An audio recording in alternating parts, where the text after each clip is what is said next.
Hello மக்கா, நான் தான் உங்க ஹேண்டில் பாய் பேசுறேன். இப்போ என்னன்னா, சைக்கிள் கில்லரோட சப்ஸ்கிரைபர் ஒருத்தங்க சொல்லியிருக்காங்க, ஹேண்டில் பாயோட ரேஸ் வச்சு நீங்கள் பாஸ் ஆகி காட்டுங்க.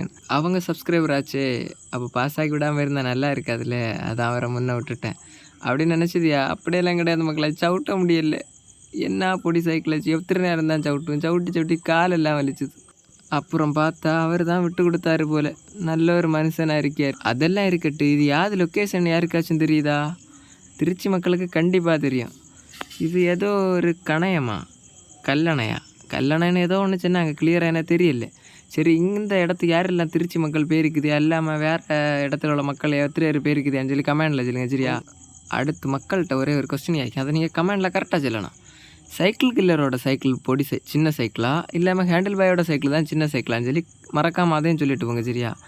அதுக்கப்புறம் நம்ம சப்ஸ்கிரைபரை பார்த்தோம், அவங்கள அப்படியே ஜாலியாக ஃபோட்டோ எடுத்துகிட்டு நம்ம சைக்கிளில் எல்லாம் பார்த்துட்டு அப்படியே கையெல்லாம் கொடுத்துட்டு ஜாலியாக சிரிச்சுட்டு நமக்கும் சந்தோஷமாக இருக்குது. நம்ம சப்ஸ்கிரைபர்ஸ் இங்கே திருச்சியிலையும் இருக்காங்களான்னு. திருச்சியிலையும் இருக்காங்க தான், கண்டிப்பாக இருப்பாங்க, அது தெரியும். அதுக்கப்புறம் என்னன்னா, நான் ஃபேமிலிகிட்ட ஒன்று கேட்க வந்தேன்.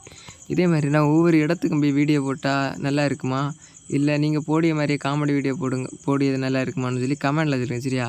இனி அடுத்து நம்ம எந்த ஊரில் போய் வீடியோ போடலான்னா அதையும் கமெண்டில் சொல்லுங்கள். எல்லா கமெண்டில் சொல்லுங்கள், எல்லாம் எப்படி பேச முடியும்? சரி மக்களை, இனி அடுத்த வீடியோவில் பார்ப்போம்.